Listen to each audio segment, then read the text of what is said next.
नमस्कार, मी संतोष वाडके, तालुका कृषी अधिकारी कारंजा आणि आज आपण आहोत वापटी या गावामध्ये. माझ्यासोबत आहेत प्रगतशील शेतकरी गणेशराव निंगोट. आज आपण यांच्या पपई बागेमध्ये उभा आहोत.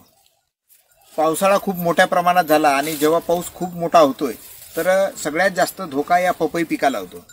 तरीही याही परिस्थितीत त्यांनी कशा प्रकारे या पपई पिकाचं मॅनेजमेंट केलं आणि यांना काय उत्पन्न आलं ते त्यांच्या शब्दात आपण ऐकू. नमस्कार, कधी पपईची लागवड केली? आपण पपईची लागवड 1 फेब्रुवारीला केलेली आहे. 1 फेब्रुवारी.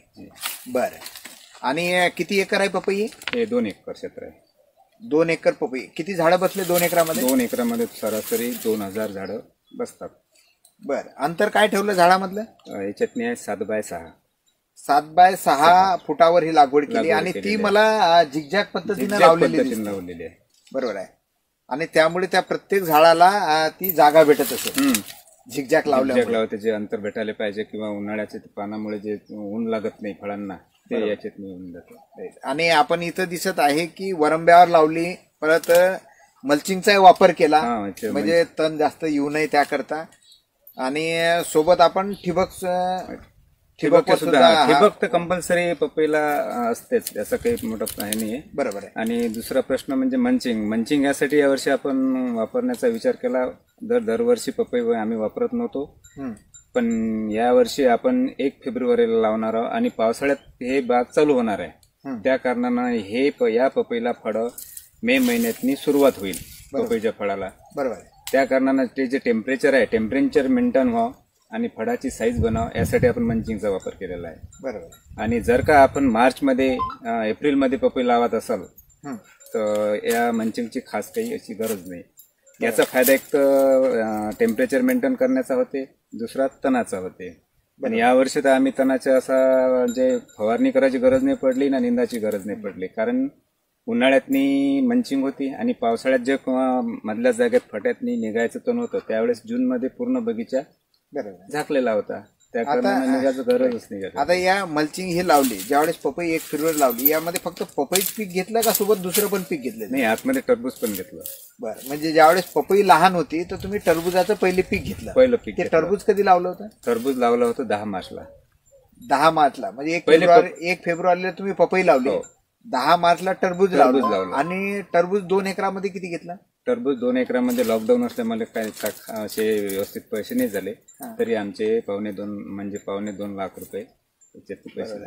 म्हणजे टरबुजाचं उत्पादन चांगलं आलं, परंतु लॉकडाऊनमुळे तो माल विकला गेला नाही आणि त्यामुळे तुम्हाला 2.5 लाख रुपये त्या टरबुजाचे तिथून पैसे झाले. बरं. आणि त्यानंतर आता ही पपई आज जे चांगली दिसत आहे, तर आज थोडा व्हायरस आलेला याच्यावर दिसतोय, जास्त पावसामुळे हे झालेलं आहे असं, परंतु माल मात्र पपईला खूप मोठा आहे. आणि आतापर्यंत किती तोडणी झाली या मालाची? सर, याच्या तोडणी जवळपास 10 तोडण्या झालेल्या आहेत. बरं. म्हणजे किती टक्के माल याचा तुटून गेला असेल? याचा माल तर जवळपास 60% निघून गेलेला आहे. 60% माल तुमचा तुटलेला आहे आणि 40% हे आहे. बरं, ही तोडणी तुम्ही स्वतः केली का डायरेक्ट व्यापाऱ्यांना विकल्या? नाही, आम्ही सुरुवातची जवळ 12 ऑगस्टला माल तोडायचा होता, त्यावेळेस मग आम्ही व्यापाऱ्यांना बोलवून 10 रुपये किलोने 1 तोडा केला, त्याच्यात 5 टन माल निघाला.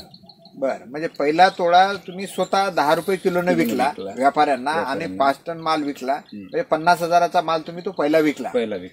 आणि त्याच्यानंतर मग एकदम पावसाळा सुरू झाला. आम्हाला असं वाटलं की आमचा बगीचा खूप छान आहे, होताही छान, पण पावसाळा आणखी वाढतच गेला. त्यामुळे आम्ही असा निर्णय घेतला की तो पूर्ण व्यापाऱ्याला द्यायचा.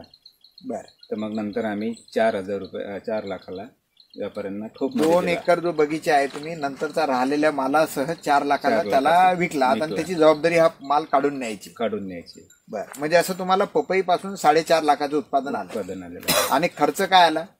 खर्च सर यांचा जर पूर्ण विकला केला तर मंचिंग सेट जर हे सगळं पाहिलं तर 1.5 लाख पर्यंत खर्च येतो. 1.5 लाख तुम्हाला या बागेसाठी खर्च येतो. बरोबर. हे खर्च आला, पण तुम्ही पहिलं पण टरबुजाचं घेतलंय? हो. म्हणजे तुमचा टरबुजाच्या याच्यावर तुमचा जो हा बागेमध्ये खर्च आला तो निघाला खर्च. आणि पूर्ण मग जो नफा होता या पपई पिकातला जो नफा आहे तुमचा वर्षभरातला, तर 4.5 लाख रुपयाची तुमची पपईची बाग गेली, तो पूर्णपणे तुमचा नफ्यामध्ये. नाही, असं टरबुजाचा 2.25 लाख असा नफा नाही म्हणता येणार त्याला, कारण की त्याला खर्च सुद्धा टरबुजाचा खर्च हो, त्याला किती खर्च आला? त्याचा जवळपास 70-75 हजार रुपये खर्च येते त्याला. बर, 1 लाख रुपये त्याच्यातून मिळाले. हा, म्हणजे 1 लाख रुपये तुमच्या टरबुजातून मिळाले आणि 4.5 लाख रुपये या पपईतून मिळाले. आणि इकडे खर्च जर म्हटला तर पपई पिकासाठी जवळपास तुम्हाला 1.5 लाख रुपये खर्च आला आणि त्या पिकासाठी 75 रुपये, 2,75,000 रुपये खर्च आला. आणि तो खर्च वजा जाता याच्यातून 3 लाख आणि त्याच्याकडे 1 लाख, म्हणजे 4 लाखाचं उत्पन्न तुम्हाला या 2 एकरामध्ये होत आहे, खर्च वजा जाता. बर, आणि या पपईला कोणती खतं दिली?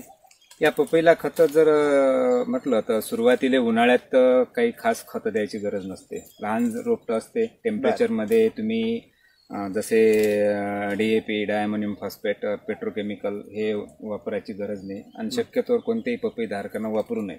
बर, असं मला वाटते, कारण की 44-45 अंश सेल्सिअस टेम्परेचर. म्हणजे आता 1 फेब्रुवारी लागवड केली तर तुम्ही पहिलं खत कधी दिलं? पहिलं खत 10 दिवसांनी दिलं, 19 बर, वॉटर सोल्युबल ड्रेंचिंग मधून. ओके, ते ड्रिप द्वारा तुम्ही दिलं? ते नाही, ड्रिप द्वारा नाही, ड्रेंचिंग करून बुडात टाकायचं. बर, ते किती दिलं? 2 एकराला? 2 एकराला 2 किलो.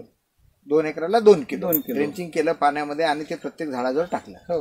बर, त्याच्यानंतर 12व्या दिवशी एक ब्ल्यू कॉपर 22 याची आणि ह्युमिक ऍसिड याची सुद्धा ड्रेंचिंग यांची सुद्धा ड्रेंचिंग केली. बर, प्रत्येक 15 दिवसाला आम्ही वेगवेगळे बुरशीनाशक किंवा एखाद्या वेळेस जसं काही थायपोनेट मिथाइल त्या परिस्थितीनुसार जे आवश्यक होते ते बुरशीनाशक वापरतात. दर प्रत्येक 15 दिवसाला वापरायचं आहे, जोपर्यंत पावसाळा सुरुवात होत नाही तोपर्यंत.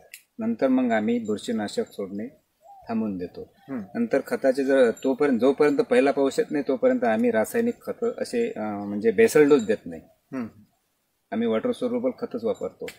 सुरुवातीला 2 वेळा 19 वापरायचं. तुम्ही आता पावसाळ्यापर्यंत बुरशीनाशक मारताय आणि नंतर मग जे खताचं व्यवस्थापन आहे ते कधीपासून चालू करता? उन्हाळ्यात आम्ही जसं उन्हाळ्यात फक्त ड्रेंचिंगवर जे खतं दिले तुम्ही ते ड्रेंचिंगवरच दिले. जवळपास त्यावेळेस लहान राहतात. 2 महिन्यापर्यंत झाडं लहान असतात. नंतर 2 महिन्यापर्यंत ड्रेंचिंग बुडात टाकायचं. मग 2 महिने झाले की मग व्हेंच्युरी मधून तुम्ही ड्रिप मधून देऊ शकता.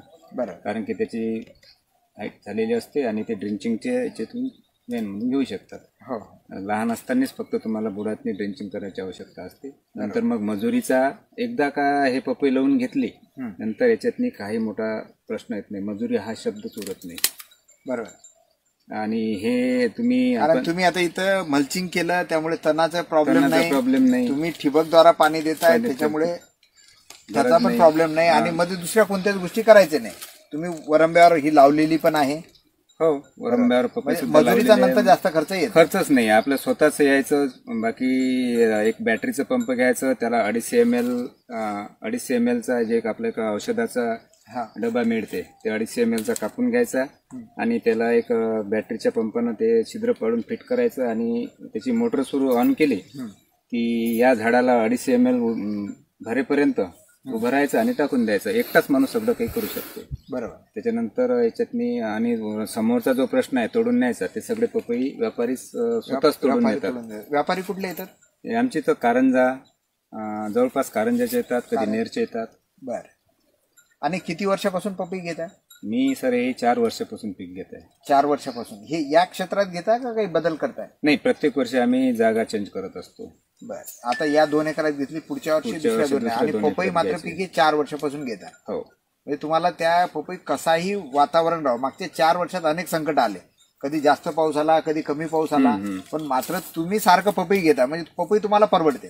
पपई परवडते एवढं मात्र निश्चित आहे. पपई परवडते आणि मला तरी असं वाटतं की 4 वर्षापासून जेव्हापासून आम्ही पपई लावत आहोत तेव्हापासूनच आमची थोडीफार अशी प्रगती शेतकऱ्याच्या विषयी असं म्हणता येईल की थोडीफार होते. कारण की 2 एकरातनी 3-4 लाख रुपये जर ती देऊन जात असेल तर बाकी पिकं शिल्लक होतात. सोयाबीन आहे, तूर आहे, कपाशी आहे. आणि याचा एक वैशिष्ट्य गुण म्हणजे असा आहे की तुम्ही यावर्षी याच्यात पपई घेतली आणि पुढच्या वर्षी यातलं कुठलंही पीक घेऊ घेतलं तर ते चांगलं येतं. इव्हन तुम्ही याच्यात निवड सोयाबीन जरी टाकलं तरी हमखास सांगतो पावसाच्या अवलंबून एवढा मोठा आपण पाहत आहे की पानं पडलेले आहे, याच्याचे त्याचं खत चांगलं तयार होते. बरोबर आहे. आता ही तुमची बाग पण चांगली आहे, तुम्ही 4 वर्षापासून घेताय. तुम्ही इतर शेतकऱ्यांना काय सल्ला द्याल? मी तर हेच म्हणेल, लावायची पपई लावायची असेल, मेहनत करायची हिंमत ठेवा. उन्हाळ्यात तुम्ही आपण जे झोपा काढतो किंवा मग बाहेर फिरतो याच्याकडे लक्ष न देता तुम्हाला उन्हाळ्यात 4 महिने याचं नियोजन करणं फार गरजेचं आहे. ससा असते, रुई असते, हरण असते. बरोबर. आणि दुसरी पावसाळा सुरू झाला की याचं फार मोठं काही नियोजन नाहीये. आता तुम्ही इथं दिसते की एक जाळी पण लावलेली आहे. हो. तर हे कोणते प्राणी याच्या माध्यमातून रोखताय? हे जाळी आहे, साधी जाळी आहे, आपल्या कुठेही सर्वसाधारण मिळते आणि स्वस्त आहे. 330 रुपये किलोला. 10 किलो जाळी जर तुम्ही भाषाच्या अशा त्याच्यात लावले तर सर्वच प्राण्यापासून याचं संरक्षण होते. बरोबर. आम्ही उन्हाळ्यात आमचं शेत जवळपास गावापासून 2 किलोमीटर अंतरावर आहे. फार आम्हाला इकडे रुई हरणं फारच मोठ्या प्रमाणात आहेत, पण तरी काही त्रास होत नाही. याला कोणत्या जंगली जनावरांचा त्रास आहे का पपईला? पपईला सुरुवातीला जेव्हा आपण लावतो, ज्या दिवशी लावतो त्याच्या 2-3 म्हणजे जोपर्यंत त्याचा स्टंप जे खोड हे असं जाडं होत नाही तोपर्यंत याला सशापासून फार मोठा त्रास आहे. ससे याला खाता, खूप जोरात खाता. आणि एकदा झाड जर मोठं झालं तर त्यानंतर मग काही असा फार मोठा त्रास नाहीये. म्हणजे मग रुई आहे? नाही, रुई तर बागेत येतच नाही. बर. फार मोठा गच्च झालेला बाग असते, त्यामध्ये रुई आतमध्ये शिरायला पाहत नाही. उरला प्रश्न पपईचा. पपई हे आता या बागेमध्ये जर या तुमचं आजूबाजूला मोकळं रान दिसते आणि रुई जर आले तर पपईच्या बागेमध्ये येत नाहीत पपई. बर. आणि तुमची जर समजा पपई लहान डुक्कर येते, डुक्कर 1.5 फुटापासून जर तुमचा माल लागलेला असेल, त्याची जर पपई पिकलेली असेल तर डुक्कर मात्र त्याचा नाश करू शकतात. आता हे जे तुमचा माल लागलेला आहे हा 1.5 फुटाच्या वर आहे, म्हणजे हा जवळपास 3 फुटावर माल आहे, परंतु याला पाडू शकत नाही का डुक्कर? नाही, आता नाही पाडू शकत. आता काही नाही करत डुक्कर. बर. लहान असतानाच डुकराचा नाही. म्हणजे आता तुमच्या सांगण्यावर असं वाटतंय की पपई पिकाला बाकी फळबागेत किंवा पिकं घेत असताना लोक जंगली जनावराला परेशान आहेत आणि या पिकाला तेवढा त्रास नाही, काही दिवस काळजी घेतली तर काही दिवस त्या दृष्टीने सुद्धा हे पीक चांगलं आहे. उत्पादन पण बाकी फळ याच्यापेक्षा जे पारंपरिक आपण पिकं घेतोय सोयाबीन त्यापेक्षा उत्पादन पण चांगलं आहे आणि बाकी शेतकऱ्यांना घ्यावं असं तुम्हाला वाटतं? बिलकुल. आणि आपल्या इकडे जर अनेक शेतकऱ्यांनी हे पीक घेतलं तर मार्केट आणखीन डेव्हलप होईल. म्हणजे बाहेरचे व्यापारी इथं येतील आणि आपल्या भागात येते पण हे चांगलं पीक. बरोबर आहे? हो, चांगलं पीक येते. तुमच्याशी संवाद साधून तुम्ही जी आता माहिती दिली, खरोखर चांगली माहिती दिली आणि तुमच्यासारखं जर इतर शेतकऱ्यांनी केलं तर नक्कीच त्या इतर पिकासोबत जे आज त्यांना प्रॉब्लेम येत आहे तर त्यातून या माध्यमातून बाहेर पडतील. हो सर, असं तर बरोबरच आहे, पण त्याचा सगळ्याच शेतकऱ्यांनी याचा अनुभव घ्यावा असंही मला वाटते. कारण ज्यांच्याकडे पाणी आहे, उन्हाळ्यात ज्यांच्याकडे 1.5-2 तास असाचं पाणी आहे, यांनी पपई लावायला पाहिजे. याच्यातून बरेच फायदे आहेत. आणि तुम्हाला शेतीविषयी ज्ञान हे पपई देऊन जाते. बरोबर. बुरशीनाशक जवळपास शेतकऱ्यांना कोणतं केव्हा वापरायचं हे समजत नाही. हेच ज्ञान आल्यावर म्हणजे हे पीक तुम्हाला कामालाही लावलं तर आणि ज्ञानी पण बनवतं. ज्ञानी पण बनवते. नाही ज्ञानी बनले तर तिथे नुकसान होते, त्यामुळे तुम्ही ते ज्ञान घेता. ते आणखी असा मला तरी वाटते की आपल्या एरियातनी जवळपास शेतकऱ्यांना मार्केट डेव्हलप झालेलंच आहे. त्याचे फार मार्केट करायची गरज नाहीये. दुरून व्यापारी येतात. आपल्या क्षेत्रातनी चांगली पपई येते कारण की टेम्परेचर चांगलं येते आपल्या इथं. बरोबर. आणि या चांगल्या टेम्परेचरमध्येच पपई येते. दुसरी गोष्ट आम्हाला असं वाटतं की नवीन शेतकरी जे आम्ही तयार होते किंवा आणखी नवीन तयार लावणारे असतात त्यांना ज्ञान नसते. आपल्या एक अपेक्षा आहे तुमच्या अधिकाऱ्याकडून, तुमच्याकडून की आमच्या एक पपईचा एक ग्रुप बनवून किंवा मग त्यांना बोलावून की पपई विषयी ज्ञान तुम्ही देसाल. बरोबर.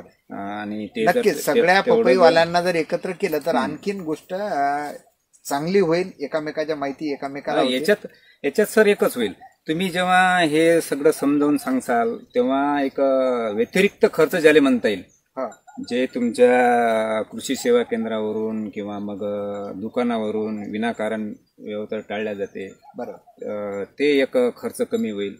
आणि दुसरी गोष्ट त्याची जे कारण आहेत म्हणजे व्हायरस यायचे कारण हे फार मोठे समजावून सांगता येईल की याच्यापासून आपल्याला वाचता येते, पीक वाचवता येते. आल्यानंतर अव्याडव्य जे खर्च करतो, 150 रुपये पंप फवारा, 200 रुपये पंप फवारा, ज्यांना व्हायरस हा थांबत नाही, त्याच्यावर औषध नाही, ज्याची काही गरज नाही, बरोबर अं, तो खर्च कमी होईल. तो खर्च कमी होईल. आणि हे आता ही जे जात राहिली आपलं बोलता बोलता एक राहिलं की कोणत्या जातीची जात कोणती आहे? आपल्या इकडे ही पपईची जात रेड लेडी 786 तायवान जातचं म्हणताय. सरासरी हेच वापरले जाते. बरं, याचं कारण याला कशामुळे हिची मागणी चांगली आहे बाजारात?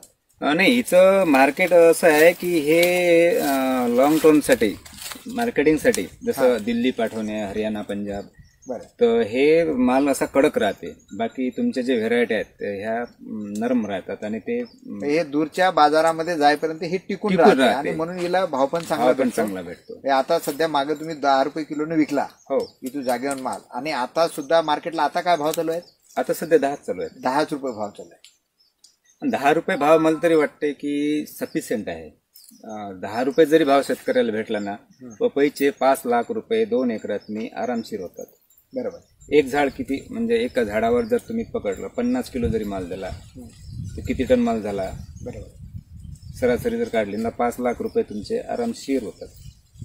आणि याचं व्यवस्थापन मात्र असं सहज म्हणता येणार नाही की बा धरलं. नाही, एवढं झाड कोणतंही झाड लावायचं तर त्याला जगवावं लागते, पोरासारखं थोडासा त्याची काळजी घ्यावी लागते. आणि अभ्यास करून. तुम्ही ते घेताय, सगळ्या कुटुंबासह घेता, सगळं राबतं, त्याबद्दल तुमचे खरोखर धन्यवाद.